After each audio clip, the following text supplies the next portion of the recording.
Great. So good morning and welcome to everybody to our entrepreneurship series, which we started, feels like such a long time ago, already in February. So if this is your first one, welcome.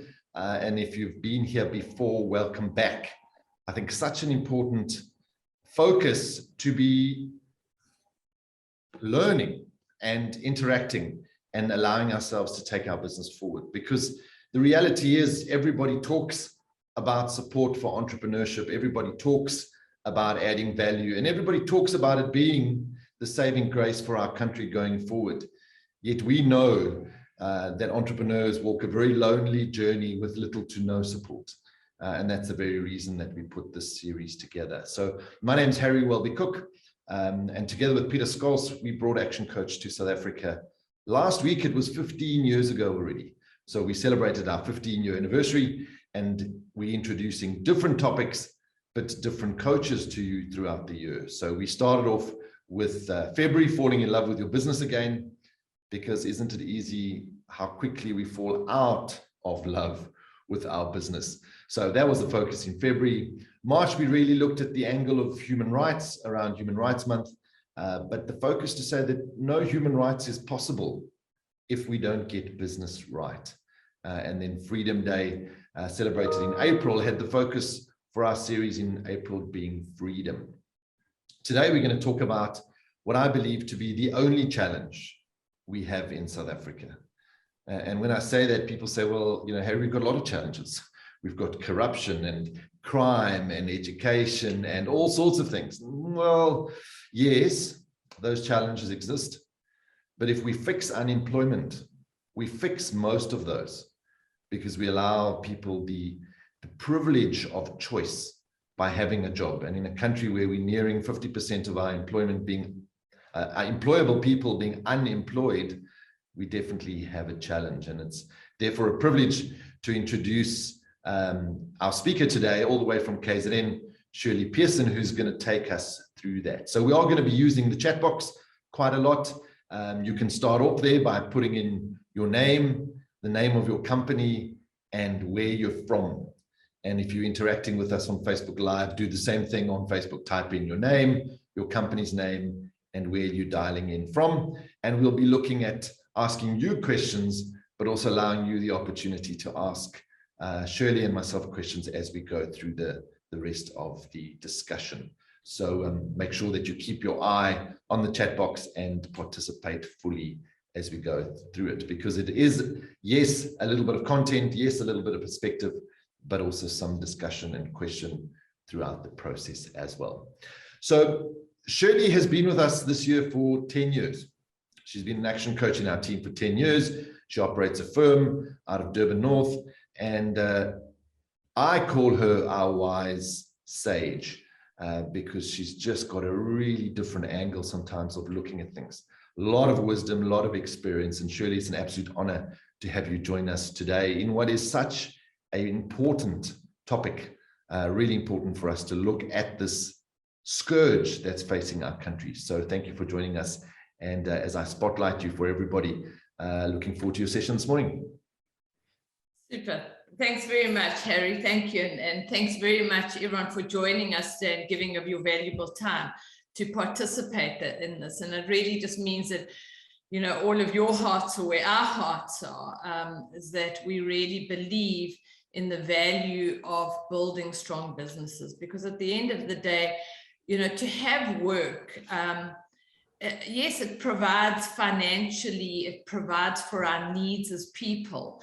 But it also gives us the dignity. It gives us, you know, something to actually, as people, think that our walk on this planet is worthwhile. If you wake up in the morning, what do I do today? And you've only got the worry of not being able to support yourself. I mean, it's just an impossible, revolting situation. So I've prepared a little bit of a PowerPoint, simply just to try and get everybody's kind of head in the game around what we want to be talking about, the opportunities for entrepreneurship and business ownership to actually address the unemployment situation. But I really don't want to be a lecture around the PowerPoint. I really would like it to be an interactive session. So if anyone has any questions to ask, any comments that they want to make, please feel free to either type it in the chat or raise your hands, and the team will alert me if I don't see it, because as you can see, I'm at the stage that I've got to use my glasses to have some, a clear vision with the smaller print. So, if we look at this unemployment thing that everyone talks about, okay, these are the stats from Stats South Africa. You can see just a steady rise of unemployment happening. These are not the extended stats. The extended stats, for those of you who don't know what that is that this is job seekers who can't find jobs. The extended stats are people that could be in the job market, so they include the people, quite frankly, who have already given up.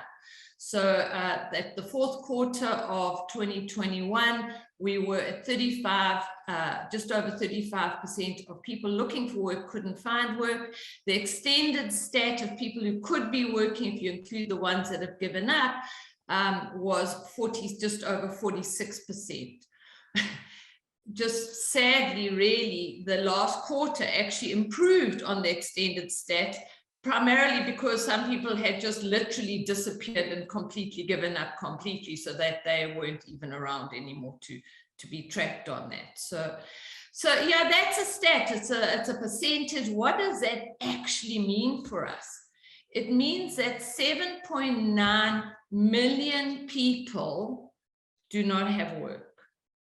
7.9 million people cannot support themselves and cannot support their average 3 dependents, because that's the average household is at 3.4% in the country.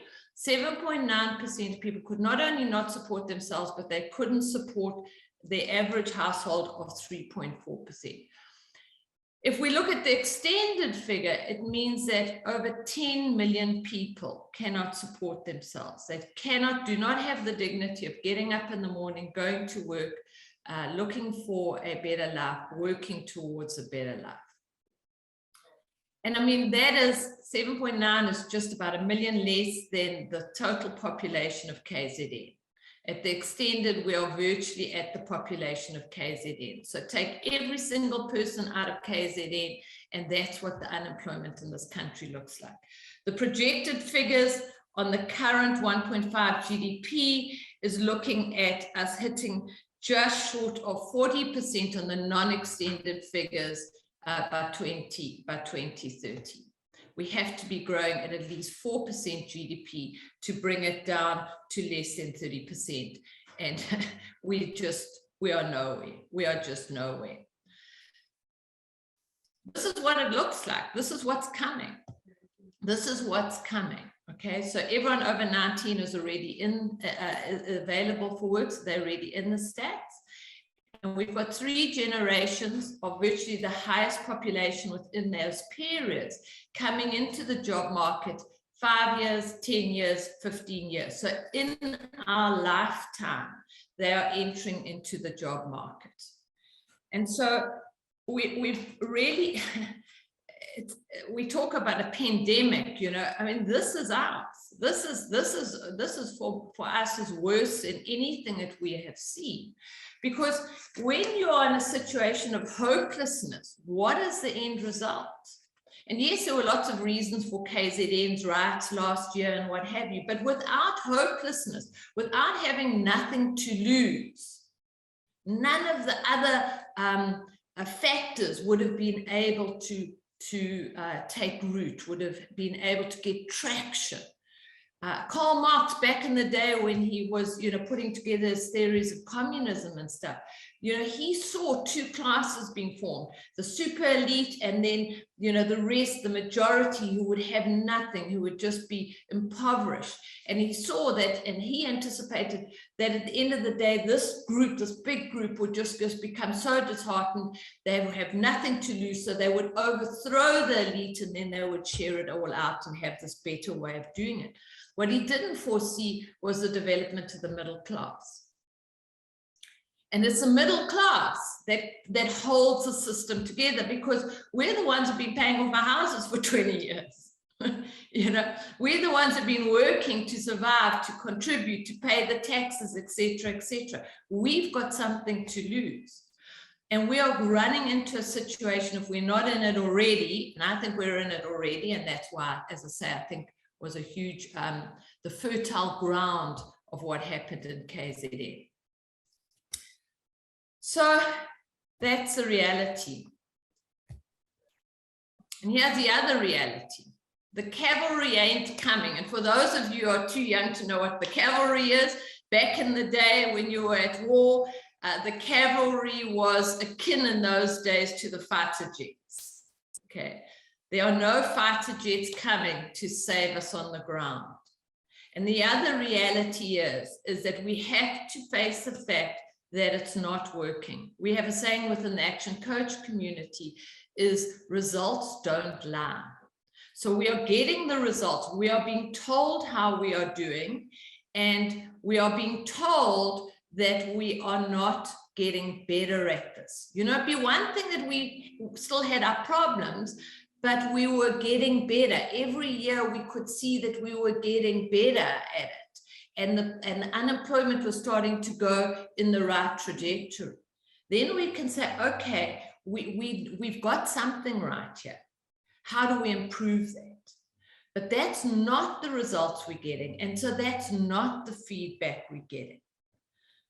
Okay, so yeah, that's all true. So then what are our options? I mean, what are our options to create employment? And I don't know why we always talk about creating employment and not about creating strong businesses. But anyway, what are our options about creating employment? Will government be able to employ more people? Well, we know the answer to that. Government are already employing more people than they actually need and this country can actually afford. But thank goodness that they are providing the employment. Corporate, we know, are shedding jobs and will continue to shed jobs. So that leaves only one other role player to create jobs, and that is the private sector. We are the last hope. We are the only ones that have the ability to do that. And the reason I have such faith in business being able to provide the answer is simply this, is that our very purpose for existing as a business is to solve problems. That's our reason for existing. We know how to solve problems. That's what we do. And the bigger the problem is that we solve, the more money we make. So this is a big problem. Give us a chance to solve it. Oh, but then we've got capitalism. Capitalism doesn't work. And then the fourth industrial revolution, and we've got such smart things that people are talking about, and most of us don't know, what are you talking about? Does that mean that your business is going to get bigger and employ more people? Because please understand, when I'm talking about creating employment from a business point of view, I'm not talking about charity. I'm talking about the fact that your business requires more people to assist it to meet its needs, to help it to grow, to help it to be profitable. And the way I see it is that if we look at the whole economic engine and we look at capitalism and we look at business, it's all about a fair exchange of values, a fair exchange for all shareholders.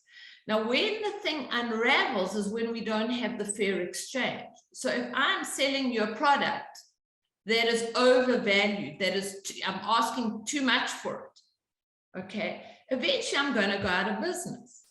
But because people are not seeing the value, do not need it at that value, so won't be paying for it.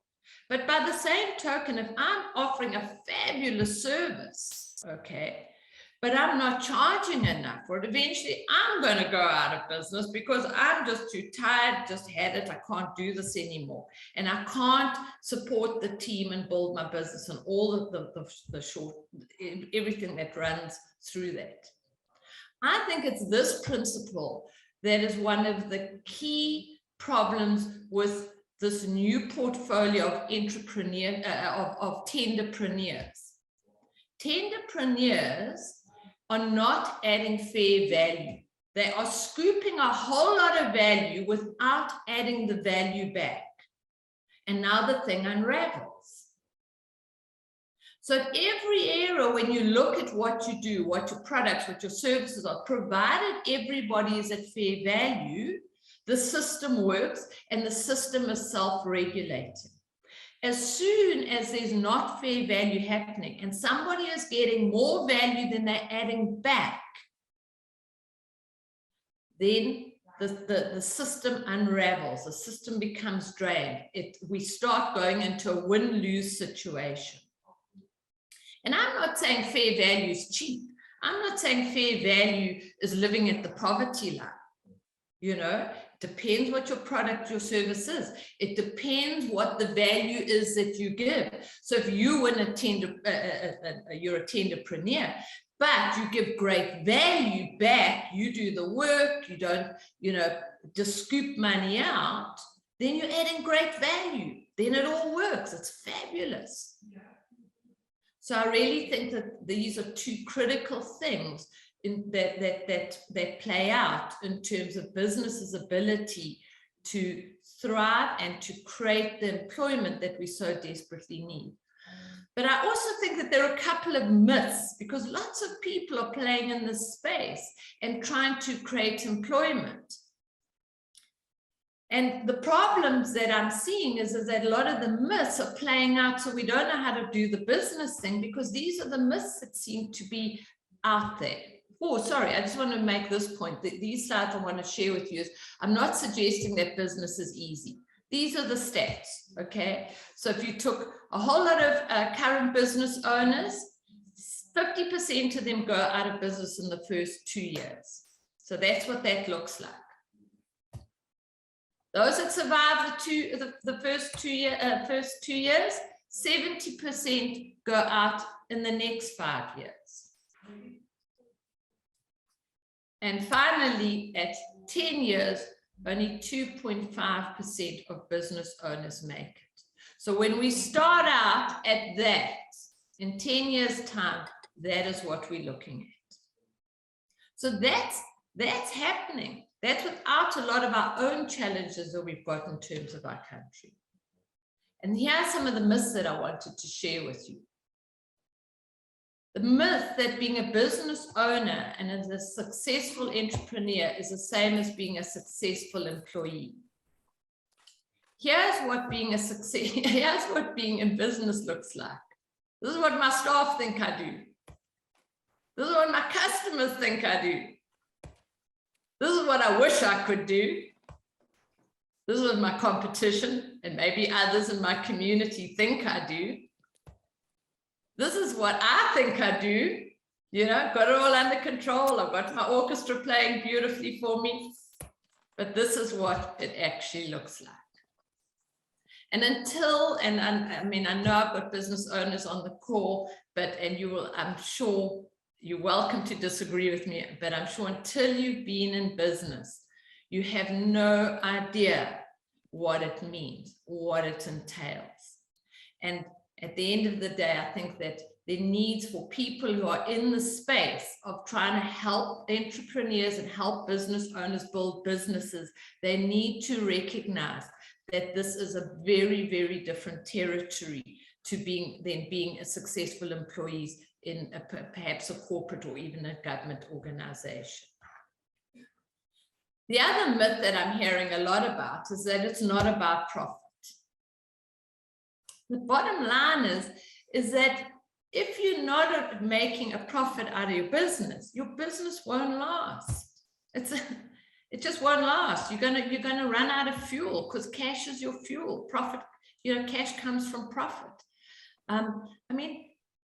What person would go to work and not receive a salary at the end of the day? Most business owners we meet do not even pay themselves a market-related salary. They pay themselves less than they would pay themselves if they work for somebody else. They pay themselves when right at halfway through the next month, so they're running more and more into personal. So it is about profit, because that's what keeps the engine going. And I'm hearing feedback now, you guys, you just want to make it about profit, what about growth and, helping people to, I don't know, feel better. Well, it's hard to feel great about yourself when you don't know how you're going to make your bills. You've got creditors paying, SARS are on your back, the bank wants to foreclose on you. It's not fun. No shrink in the world's going to be able to help your head there.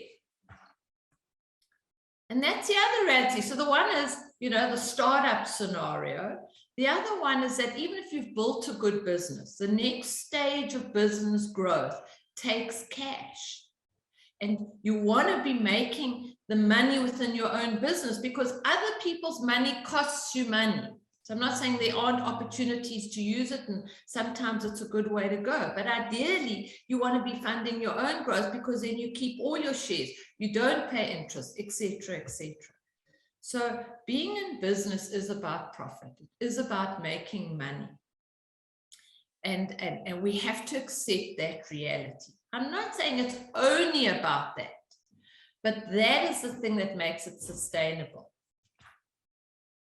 And this is my other favorite myth, okay, is that people are instant entrepreneurs. Just add funding and shake. So I see so many people who have got a business idea, have got a business that they want to start, or they say that they've registered a company and they're desperately looking for funding. And when I say to them, how many customers have you got? They haven't got.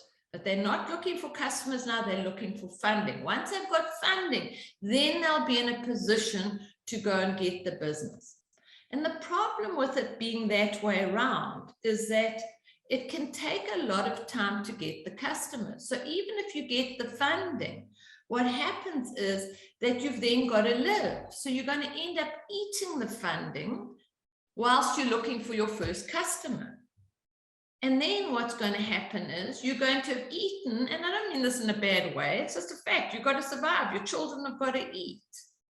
So now you've got this money. So what are you going to do? Oh no, this is for my business growth. This is to invest in my social media, do my marketing, do whatever it's going to do to buy my equipment that I need. Whatever it is that you needed to that funding for is now being used up on survival.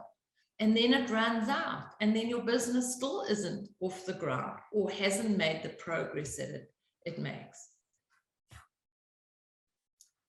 And this was a comment that I came across when I was researching this a little bit from Robert Bays, the senior manager in Cedars Enterprise. He's saying, the main reasons that startups are really battling not doing is they start for the wrong reasons. What are the wrong reasons? Well, the guy down the road's doing it. It's kind of if any of you have ever been to Mozambique, there's just a row and there are 4 products being sold. It's poles, it's bricks, it's sand, and there's something else to it, building, some other bits and pieces, building. And then the next one goes sand, bricks, poles again, sand, bricks, poles, sand, bricks, poles. The whole road is doing it. So we're very good at saying, oh, that person's doing that, or let me do that. Okay. And we don't start it because we are seeing a need in the market that we are able to fill. And it is something that we are passionate about, something that we will get up out of bed in the morning and really go for it. So we're starting businesses for the wrong reason. We're not doing enough research. These are intertwined. Okay, research is, what is that? We think it's a great need in the market. I've spoken to my friends, they say that's fantastic. Then you started and you will try and dice it or sell it to one of your friends. They're like, no, not this month, next month. Everyone always thinks they're fantastic. Definitely. Would I buy? Definitely, until they have to. You don't know if they'll buy until they actually pay you for it. And then we haven't done our business plan, so that we're clear in terms of what our expenses are, what's our cash flow look like, at what point are we going to run out of cash, all of these things that go out of a well-researched business and goes normally into a business plan. Lack of knowledge and skills. We think we know what it takes to start a business. We think we know the skills because we've been to university and we've got a marketing degree. Well, you've got a marketing degree, you know how to market. There are a lot of other things that go into a business to make the business successful. We've been to university, we've got an accounts degree. We know how to keep the books. We know how to carry to look after our money. Awesome. It's critical to business success, but we don't know how to sell anything. Problem. So now we've got no accounts to be kept because we've got nothing to account for because we haven't sold anything. And then insufficient access to our networks. How do we network? And this has become a quagmire in our country because everyone's trying to hang on to their networks, everyone's trying to tap into their networks, okay? And no one knows whose network is an honest network or not, and who will promote and who will take from me and steal from me. And so it's just this moving thing. And those that have established strong networks are obviously not letting in other people because there are concerns about it. So there's a whole lot of stuff going on around the networks, around mentorship within our country. So funding and all of those things have really become the symptoms that we see as a result of these problems. So, okay, so that's the doom and the gloom. Let's go to a little bit, and I mean, I don't mean it to be doom and gloom, but I think that we have to face some of our myths. We have to maybe relook at how we see some of the things if we are going to get better or start really making the difference that we want to. So there are two critical ingredients to business. And the one is knowledge and skills. Do you know how to build a business? Not how to keep the accounts, not how to do the marketing, not how to motivate employees. You've got to know all of that stuff. Because business ownership and running businesses requires a generalist, a vast diversity of skills. And then the second ingredient is our mindset. So I want to come back to the knowledge and skills a little bit and just talk around this idea of mindset, because there are two parts of mindset that I think are huge stumbling blocks. You know, it's almost like, you know, if you've ever played Monopoly, do not pass begin, do not collect 200, okay? And these are the two beliefs that I think almost stop us dead in the tracks. Do we see the world as an abundant place? Do we see South Africa as an abundant place? I mean, our history is we have the majority of our people of South Africa were cut off from any form of abundance. So it is very natural that the world is not seen as abundant, seen as short resources that we've got to compete with, and the survival of the fittest that we've got to make sure that we grab at. And it's a hugely problematic mindset, because it stops us making sure that there's a fair exchange of value. It stops us from seeing opportunities, because we see there are limited opportunities. So we look at the guy down the road who's selling poles and building sand. That's what I need to sell. So I think there are huge numbers of problems in this country that I, as a business owner, as an entrepreneur, can apply my mind to say, what can I bring, okay, that I love, that I'm passionate about, that I'm good at, that I can solve. But if you don't have an abundant mindset, you're closing yourself down. And I think this is true of all of us. I think it's true of all of us. We've come out of a sort of a survival of the fittest, you know, that kind of background that we have. So we tend to think that we are fighting for limited resources. And yet there is this abundance, and there is more than enough for everyone. The trick is fair value and really adding what you are brilliant at, where you can best serve the world and your communities and your country. And the other huge stumbling block for me is the idea of, do you take 100% responsibility for your own life? Now, you know, another way of understanding it is, are you a victim or are you the victor? And this is a very, very challenging concept, because we tend to look at what's happening in our lives, and if it's working well, we go, I did that and I did it all on my own. Never had any help, didn't have a rich daddy. I pulled myself up by my bootstrings, and that's what I did well. Where we become the victim and we give up the 100% responsibility for our lives is on the things that isn't going well, aren't going well. And there we start saying, you know, look, I couldn't do this. I didn't have the funding, okay? No one gave me the opportunity. We start giving all the reasons why we can't do or haven't been successful in doing what we wanted to do. Or we say, Shirley, have you seen what's going on in this country? You want to build strong businesses and you say it's up to me. You want me to be responsible. You know, no, can't be doing that. We need the war in Ukraine to stop, definitely. We need the government. Oh, the government's got to do lots and lots of things, okay?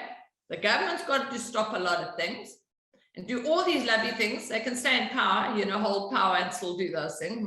A lot of those are contradictions. So all of these things we look at, we say, that's why. And we put ourselves, and the problem is we put ourselves as the victim, because now we've got to wait for the war in Ukraine to stop. We've got to wait for the government to change. We've got to wait for the economy to pick up. Then we're going to be successful. Well, we all know we're going to wait a long time. So yes, it kind of lets us off the hook, you know, whatever. But if you really want results, if you really want your life to be successful, no one is more interested in your life than you are. Own it. Keep it in your hands. Don't give away your power. You know, Marianne Williamson's poem, which Nelson Mandela quoted it as an inauguration. Okay. You are powerful beyond measure. Every spiritual tradition has taught that. So we relinquish our power. We relinquish it to the circumstances, to the reasons why, to the other people that are creating our problem. And as a result, we relinquish our power and we give up. One of the most important things is to say, if I am 100% responsible, accountable for my own life, and this is what I want to achieve, what could or should I be doing about that? What is my next move? What can I do? And it is through that we inch our way forward. And sometimes it's when times are tough, it is inching, hanging on by your fingertips. And other times it'll be easier. It'll flow easier. You'll be able to quicken your pace and you'll be able to go. But always asking yourself the question, whenever you run into your feedback, results that you don't like, what could or should I be doing about the situation to move myself forward? Because when we start owning and taking 100% responsibility for our own success, we tap into our powers, we tap into our victor, and now we start moving ourselves forward. So if you look at business knowledge and skills and stuff, really, you know, we talk about the entrepreneur ladder, and I know Burton, one of the previous sections, also touched on this and what went through it. But I think it's so important for us to understand this, because the entrepreneur ladder takes us through some critical learning processes, some critical skills processes. And it also talks to some of the myths that I was referring to. So we start out as employees. Now, if your desire is to be a business owner, if you see yourself as an employee, there's one main reason to be an employee, and that is to learn. You know, to learn before you can earn. So you get a job and you go and pay attention. You know, if you get a job and you're working for a plumber, don't be the spanner boy just handing the damn spanners. Ask, why is that happening? What's happening? What's happening next? You know, I had an occasion to talk to some petrol attendants. And I said to them, you know, what do you know about business, about a petrol station? They've worked there 5, 10 years and what have you. Do you know what the margin is? How much you make for every liter? No, no one knew that. Why not? They can't say the employer wouldn't tell them because it's the government, it's published. Everyone's got cell phones, everyone's got them, everyone's on them all the time. So what do you know about running a business? Who have you asked? Okay, can you imagine being an employee, okay, and then you go and apply for another job?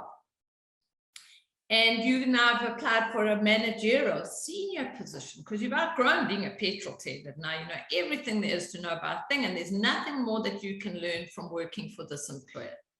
And so now you find an advert for a very senior position with a similar type of business, but in management. And you go up against in the interview a guy who's got this fancy MBA degree, beautiful, stacked up, he's got it all. And in the interview, you say to the employers interviewing, you know, sir, I didn't have resources, wasn't able to go to university and what have you, but I was lucky enough to get a job as a petrol attendant. And let me tell you what I learned during my years as a petrol attendant.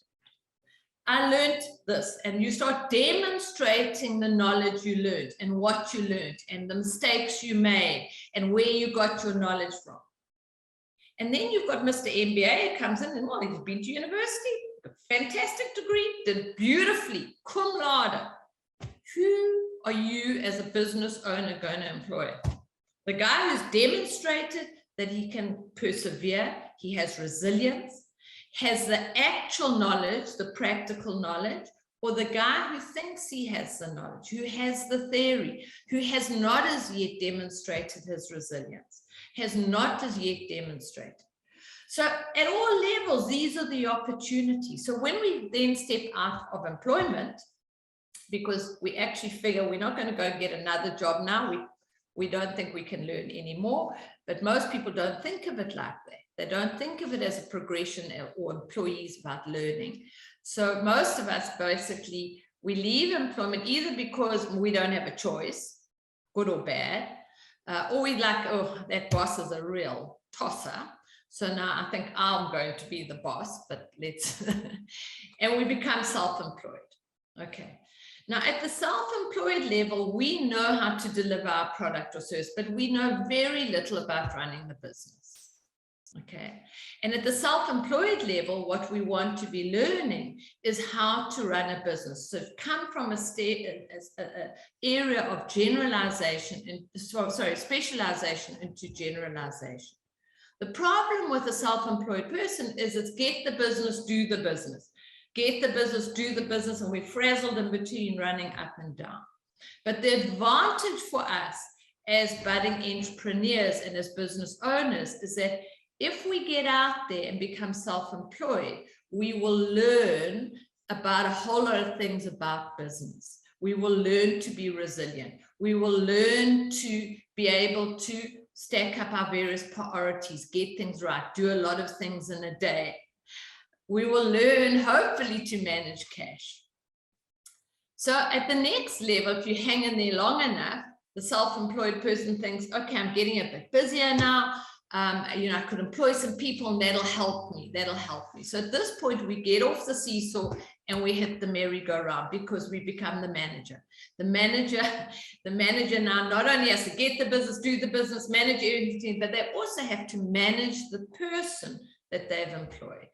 So this is a level where, as from the positive, where we're learning is we are learning to manage people, and we are learning to create systems that will start putting getting the leverage within the business that we're looking for. And then, of course, the business owner, which for us as Action Coach, for us, a business owner is a person who runs a commercially profitable company that can work without them. So at this point in time, you stabilize your cash flow, you've got a predictable cash flow happening, you have got systems that run the business, that can leverage the business, that can multiply the business. You've got a great team around you. So you freed up some of your time. You're now in a position to go into the next level, is to be the investor. Is it to invest in an expansion of your own business? Is it to invest in property, shares, other businesses perhaps? So those are your main vehicle. And that's a whole different world. I mean, how many of you on the call know anything about investing in shares? How many of you know about how you would franchise a business? How many of you know if you were to sell your business, how much it would be worth?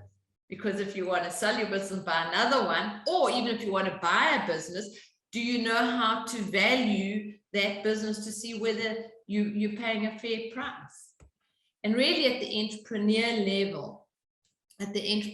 level, we really are the maestros of business ownership, where, you know, we are creating money. We are looking at opportunities. We are the investors. You know, we are people who can actually accelerate businesses as well. So, you know, the sort of Richard Bransons of the world. So really, I mean, these are the areas that you as the business owner or people looking into business ownership have to look at and say, well, where am I at? And once I recognize where I'm at, you are then supposed to say, okay, so at that level, what have I learned? What am I now good at?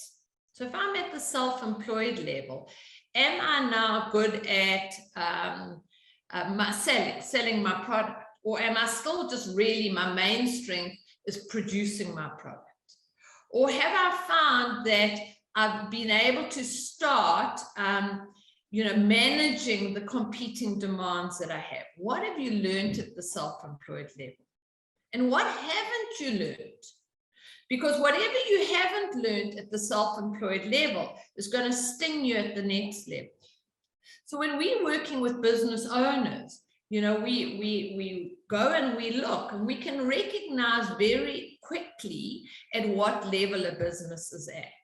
And we know what the various challenges are at the various levels, and we know what normally the business owner's strengths and weaknesses will be, because there's the business's weaknesses and strengths, there's the business owners. The businesses often or normally are a reflection also obviously of the business owners. So the other problem now, if you think about this and you look at the entrepreneur ladder and you think about the myths that I was talking about, it's like, there's a person, they're not even an employee. They haven't even learned that yet. And it's like, add some funding and shake and we've got a business owner. Huh? We just skip all those levels. Who's going to close the gap? I mean, we are dealing with businesses that have been in business 10, 15 years, and they're still stuck at self-employed. They don't pay themselves a market relate. They're not profitable. Don't know if any of you on this call can relate to this. Okay. So somewhere within the programs and within working with businesses, we have to close those gaps. We have to, with existing businesses that are in business, we have to start helping them and helping them to help themselves. So help yourself, 100% responsibility to move yourself up the ladder. Because only moving up the entrepreneur ladder and starting to bring strong businesses, which you can actually expand through further investment and through entrepreneurs creating businesses, that we are going to create employment. There's no other way around it. And how do we close the gap? How do we close the gap where people don't know how to do that? So this is really what I want to maybe open the floor on a little bit, and I really want to turn to, because this is the question. Every single one of you on the call are either have a business, are part of a business, are thinking of starting a business. And if you're going to take on the 100% responsibility to grow a strong business, not to create employment, you don't set out to create employment. Creating employment is an end result. Profit is an end result. It's an outcome of a strong business. So if you think about the two areas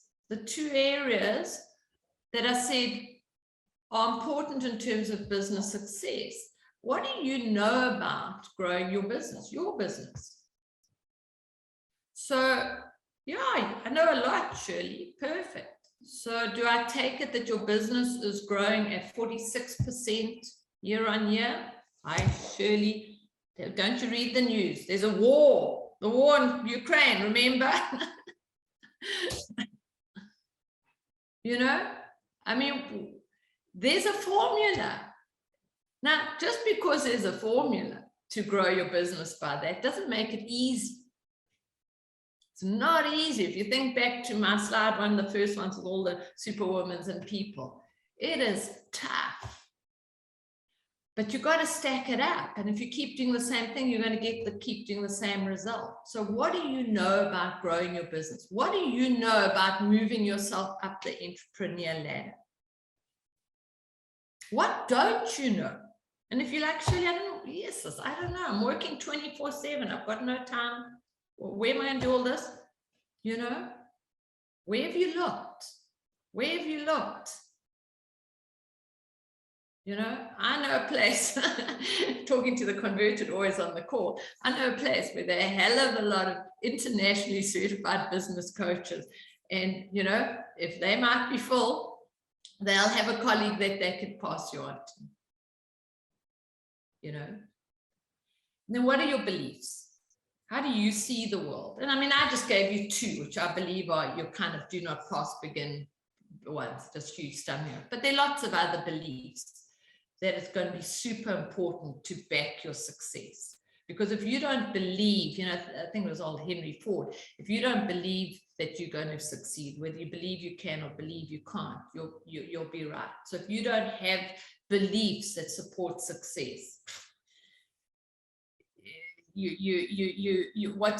you don't have beliefs that support success, you have got your foot on the accelerator and your other foot on the brake. And the beliefs are the brake. The accelerators are working hard, great intentions, you know, getting out there. But the beliefs, if they don't support that, will be on the brake. So what do you need to do to upgrade your beliefs? Because beliefs, we all have beliefs. The research and the psychology shows that our beliefs are set by the time we're 7. Combination, if I understand it correctly, of who we are coming into the world and the various experiences that we have and see around us and how we interpret that. Those are beliefs that we are pretty much 80% set by the time we're 7, and we are definitely rock solid, hard set by the time we're 35. So in that setting of our beliefs, there'll be some stuff that serves you. There'll be some stuff that doesn't. There'll be beliefs that support you. There'll be those that don't. There'll be beliefs that really were very relevant to when you were 10. There will be some that are not relevant to it. And those beliefs are not necessarily relevant to you when you're 40. Okay. And the beauty of it is, although we set, the research also shows that we can unset it, that we can reconnect our brain, rewire our brain. We can do that, but it doesn't happen on its own. So if we're not aware of our beliefs, we're not aware of where we've got our foot on the brake, we cannot do anything about starting to maybe upgrade our beliefs, let go of the tooth fairy, so to speak, and seeing if we could adopt beliefs that are going to actually support us better. And so that's for you. Okay, and it's the good old oxygen mask. We all know, you know, get an airplane, in case of a crash, you know, there's a whole drill that happens. The first thing they say, oxygen mask on yourself. So that's what you've got to do. What do you need to do to grow your business? Do you have beliefs that support that? And then if your oxygen mask is working well, you can ask yourself, what contribution can you make? Is there something that you can do to mentor someone, to contribute to somebody else who's a professional in the role? So what can you do? What can you do to make the world a better place? So Harry, that's really, I think, what I wanted to share. And I'll just stop sharing now. And just open it up for any comments, questions. I hope that there's we talk in our community about BFOs and blinding flashes of the obvious. So I'm hoping that sharing that would have triggered some blinding flashes of the obvious. Absolutely. So if you have any questions, either raise your hand on Zoom on the platform and we can see what it is, or type them into the chat box and we'll gladly deal with your questions. Shirley, I want to go back to something you said right in the beginning, where you said employment is not charity. So maybe just unpack that for the audience as well. Well, at the end of the day, we go to work in order to earn a living, okay? And how much that living should be goes back to my fair value. All right, so if I earn 1,000 Rand in my employment, I need to give at least 1,000 Rand, minimum of 1,000 Rand in value back. In natural fact, if you really know about the psychology of abundance and those kind of things, you actually want to give more than your 1,000 back, because that gives room for more to enter this way. So when we give charity, what's happening is I'm getting my 1,000 Rand, you only getting nothing. You're getting 100 Rand. Now that is an unsustainable equation. It can go for a while, and it goes for as long as you have the 1,000 Rand to give me. Okay, fantastic. I don't get much self-worth out of that, because I know damn well that I'm not adding my value back, and that I'm just a charity case. So I don't feel good about myself. It doesn't build my self-worth. It doesn't encourage me to say, could I be better than this? Because we know there isn't any value there. So charity role, in my humble opinion, and I mean, I'm being very sort of emphatic, it's obviously much more complex than this. But if one boiled it down to a simplistic way of understanding, is charity is intended to help a person through a rough patch, to help them long enough to get themselves on their feet. Okay, so that's why it's great. Charity is great. Don't give a person the opportunity to get back on their feet. But when we are simply creating the charity and there's no opportunity to get back on your feet, and we become dependent on the charity as we've got going. I mean, our country is just this huge dependency on the social grants and what have you. It's a zero sum. It's less than a zero sum. It's a vortex going downhill. Okay. And yeah, it's just a problem. So that's what I mean. It's not charity. It's about value. I want to grow my business so that my services are expanding, my profitability is expanding. I now have sufficient money in my business to invest in another awesome person to come and work for me. And I'm going to go and invest my money in that salary, because I believe that that person is going to give me at least equal, but hopefully for their sake more than, because that's actually what brings more, but that's their choice in life. And then we don't have a zero sum anymore. Then we have growth. Then we have, and maybe we don't have growth, but we have sustainability. We have dignity. I'm being paid my 1,000 Rand or my 5,000 Rand or whatever that is. And I know that I'm giving back that value. I can feel good about that. Absolutely. It's that fair exchange of value, which I think is critical. And having a conversation recently with somebody that was employed and said, it's unfair. And I hear your 100% responsibility mindset issue coming through with them. it's unfair that I've been in this role for 20 years and somebody that comes in new earns the same amount of money. And my argument back was, well, that may seem unfair, but the role is worth a certain amount of money, whether you've been doing it once or whether you've been doing it for 20 years. That's what it pays, because that's the exchange of value. So if we want more out of life, out of relationships, out of health, we need to exchange more value, which I think is great. So you mentioned something interesting there now, where you said, so I can hire another awesome person. And a lot of entrepreneurs are good at putting out fires, good at doing it all themselves. Then I have staff, and then we hear the comment, but you can't get good people. So I'm now sitting listening to you going, I want to employ somebody. I know I need somebody, but I've got this mindset, you can't get good people. How do you respond to that? Well, great people want to work for great businesses. Are you a great business? That's got to be the starting point.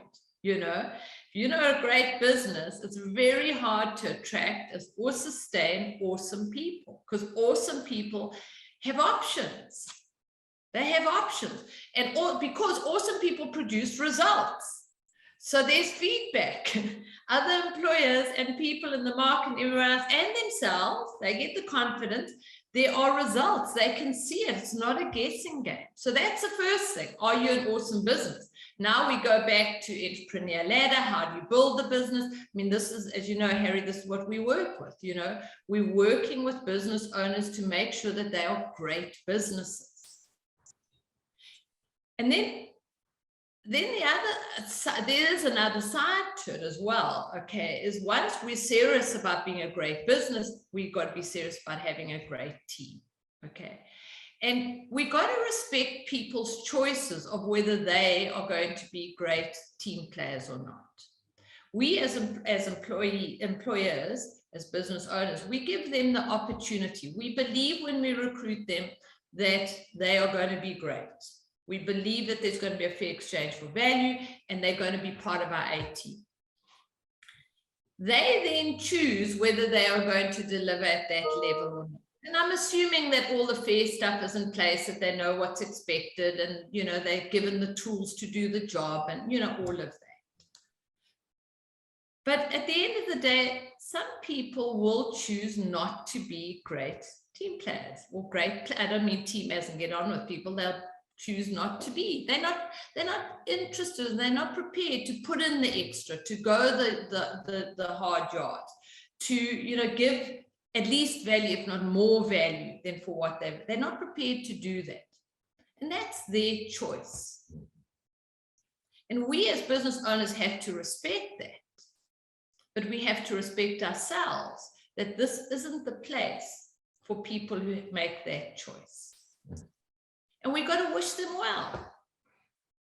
We've got to wish them well for them to find a place and find their home with a business where they don't require A team players. They don't require people to be on their A game. They don't require people to go for it. And then everyone's happy. Because those business owners, I'll be moaning, but they don't care enough about it to do something about it. So we've got to be a little bit honest with one another. We've got to be able to have honest conversations. I think it's one of the downsides of all the sort of labor laws. Everyone's got so official, you know, go do it like this, go do it like that. And so nobody's having conversations. Say, listen, this isn't working out like I expected. You know, this is what I expected, and kind of this is what I'm getting. And then it's, this reason that, I get that. But I'm still not getting what I want. So now we've just got to say, well, do you have it to give me what I want, or don't you?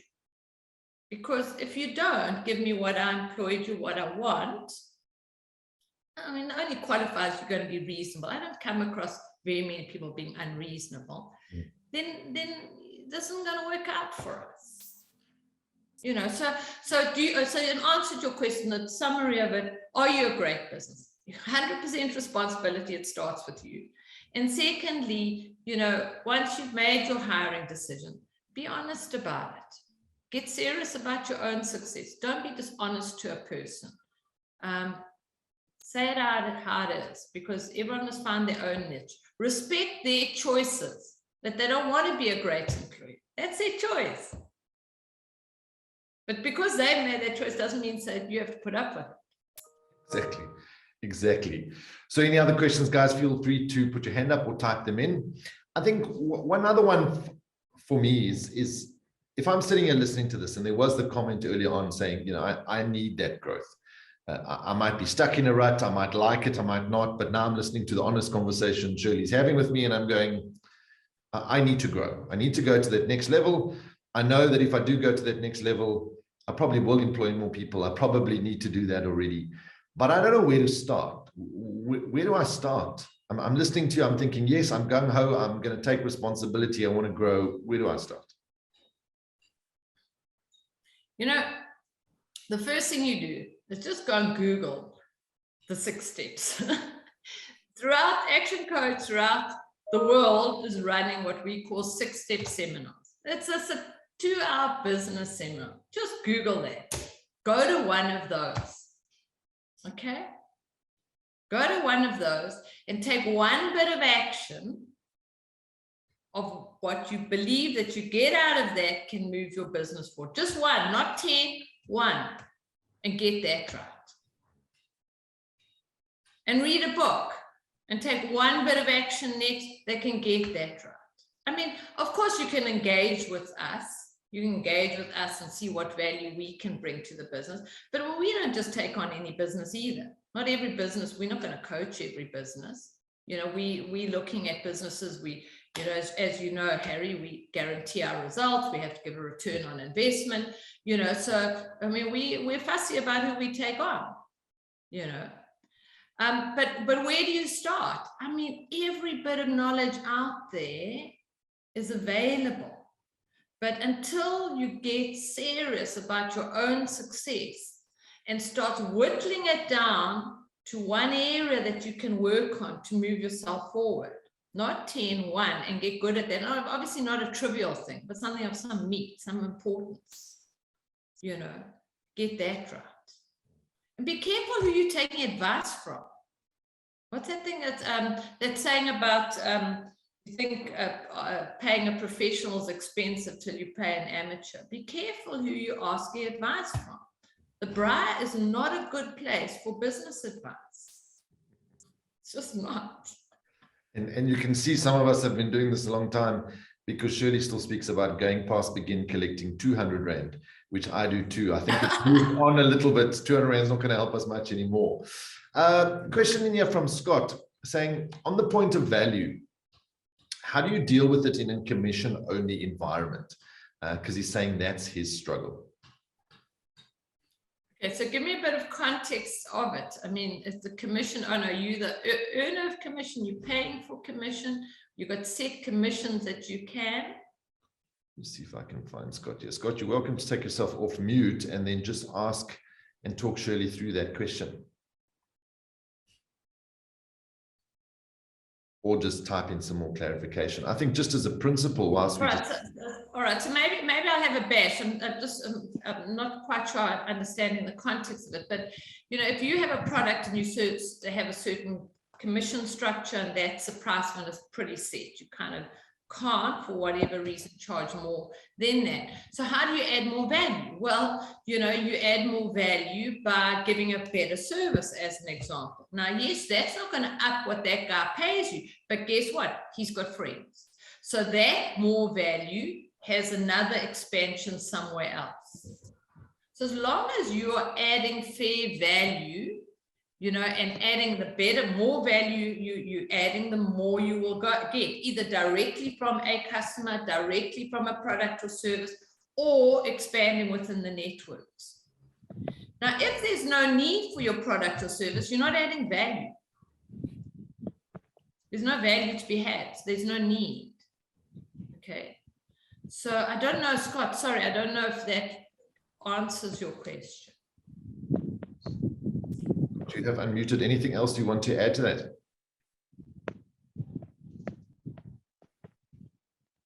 That seem to be hearing more from Scott on that basis. So yeah, I think in commission, it is already a fair exchange of value. You get more if you deliver more. If you don't deliver, you don't earn. So I think by default, commission often brings about that. A lot of the conversations often when people are unhappy with commission structures is because there isn't performance. And like you said, maybe there's not a need, maybe we're not servicing enough of that need, and therefore there's a problem. So hope that's helped. Scott, no. Can I just comment on that quickly, Harry? Yeah, go for it. I mean, I think the one thing that Scott raised, we were talking about this in a meeting last night, is the concept of the value is also another environment that comes into that is around ethics. The first thing is we've got to recognize that if I've entered into an agreement where there's only a commission structure, I've entered into that agreement. So that's my value exchange. I've agreed to that. So unless you find a different avenue that says to yourself, let's go and renegotiate what my value proposition is to the organization that's employing me, and then expect that organization to recognize that you've traded your value for a commission-only structure at the moment. So you've got to find a way to, in actual fact, go back to the organization. Can we change this remuneration structure or value structure from a commission-only structure to a combination of commission and salary? But we must remember that when we've entered into an agreement on a commission-only structure, we've agreed to that value exchange. So the first value exchange has to come back into our own heads and about how do we reposition that to something that you might believe is a far better trade of value going forward. Hopefully that makes sense. Yeah, brilliant. I think that's absolutely right, Peter. I think that is correct. Ordinarily, where there's just commission paid only, if you're doing really well, you should be not worrying about the commission structure or the basic anymore, because actually you're fine. So normally it becomes a problem when you're not doing well. So, there's a whole different thing. I must say, I'm not big on straight commissions for this reason mainly, is that nobody's paying it attention, because kind of the employer thinks, well, it's not costing me anything, so I'm only paying when they think. So they're not actually paying it attention, making sure they're getting delivery, they've got lost opportunities, all of that going on. So I think that's a problem. And then the employee also kind of, well, didn't really feel like it today, had a bad day yesterday, I don't have to because I'm not getting any value. So today I don't have to, I'm not stealing, I'm not taking, getting paid when I haven't worked. So, so often that becomes the situation. So I know there are some industries, it's the norm, and what have you, but I think those are the dangers of commission-only structures, both for the employee and for the employer. I agree with you, Shirley. If you look at Scott's question back in again around, the debate very quickly, and Harry, just your comment on this is, the challenge here is, if I listen to Scott's question, is not necessarily just the commission structure. The question is a people issue. He's saying, he's making the comment, Scott, you're making the comment that I'm struggling to get people to perform at a certain level.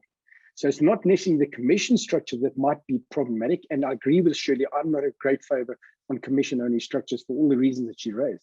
But the issue is a people structure. If you change the remuneration, you're not going to necessarily change the performance of the people, because it comes back to people's ownership mindset first as individual agents in your business.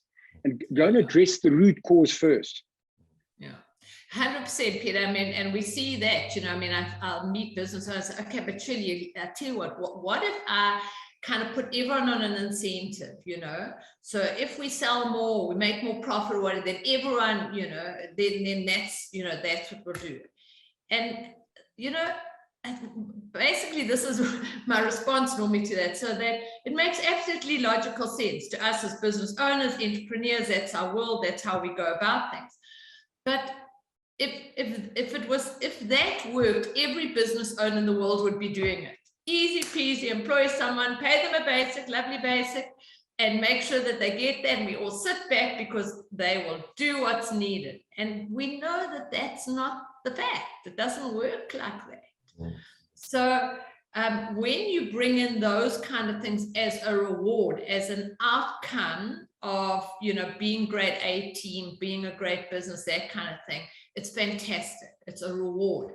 But when you're doing it in order to try and entice the performance that you want, you will be bitterly disappointed, I think. Absolutely. And Scott, I think to your question that you sometimes get people that are only doing 2 sales when they could do 10. Well, we believe they could do 10. They're happy with 2. So we either need to get their performance better, and that's that management level of the entrepreneurial ladder, or we need to get more people, or we need to get different people. I think that leaves us with the choices. So lots of food for thought. I think in closing, Shirley, you mentioned this right up front. You're in a province that's seen looting and rioting. It's had the flooding. You mentioned all the challenges, yet you also shared that you're quite optimistic and believe that business can do this. So why? What do you see that the average Joe out there doesn't see, that me as a business owner and us collectively can and will solve these problems going forward? Well, we exist to solve problems, but I mean, you know, it's quite interesting. I mean, we had you know, I spent some time with some of the other coaches. It was Trevor and some of the other coaches last week, and he was I said, how are you? He says, no, I'm doing well. I says, but more to the point, my clients are doing well. I said, yeah. He said, yeah, I mean, gee, we've had best months ever, best this, best that. They're doing really well, you know, and we do it even at Growth Club, you know, the story, you know. I mean, we'll have people who are having best month in the middle of all the disasters. And I'm not talking about people who've benefited from the stuff that's going around. I'm talking about, so really, I find my experience of it is that if you are prepared to invest in yourself and in your business, which is what our clients are all in that, fall under that, okay. You start stacking up your dominoes, you start getting a clear focus of what you want to achieve, and you start getting clarity around your game plan, and you having someone holding you accountable to meet your game plan. We start stacking it up, and it might be slow to begin, but we stack it up, we stack it up, we stack it up. So an answer, the short thing, I've seen the results, Harry. I've seen the results against odds, against COVID, against looting, against the floods. I've seen the results where in this economy right now, we are building strong businesses. Businesses are improving, you know, and they are improving because of what the business owner is doing. Not because of the economy, but because of what the business owner is doing. And obviously from the business owner through him to his teams.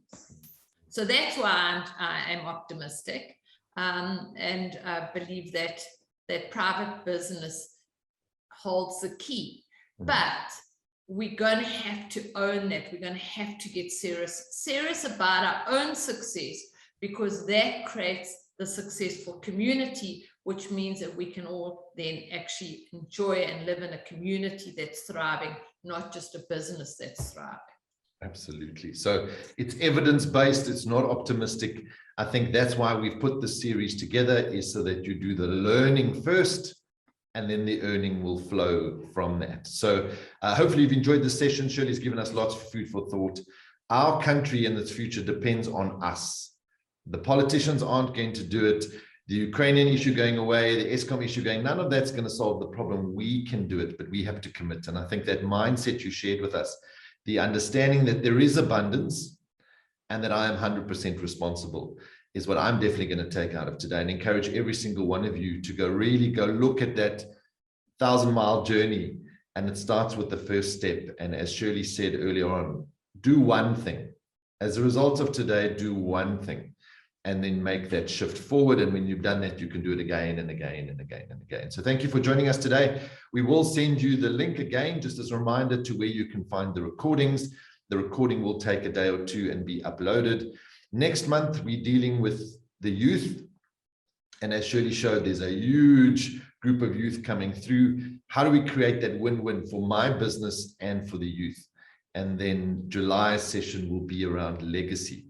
So not just do I grow the business for me and maybe my family, but how do I grow the business to leave an impact and make a difference? And then the next one, just to give you some heads up, August, we do our Thriving Women's Entrepreneurs Summit, our third one, annual summit, and some really exciting speakers. So if you're thinking about being anywhere else, this is the place to be. Every second Thursday of the month, Share this widely with your friends. Go get the knowledge that you need, and let's together grow successful businesses and solve our problems. Shirley, thank you very much for your input and your time. Really do appreciate it. And to every single one of you for joining us. Thanks very much. Thanks everyone for joining us. Cheers, everyone. Bye-bye.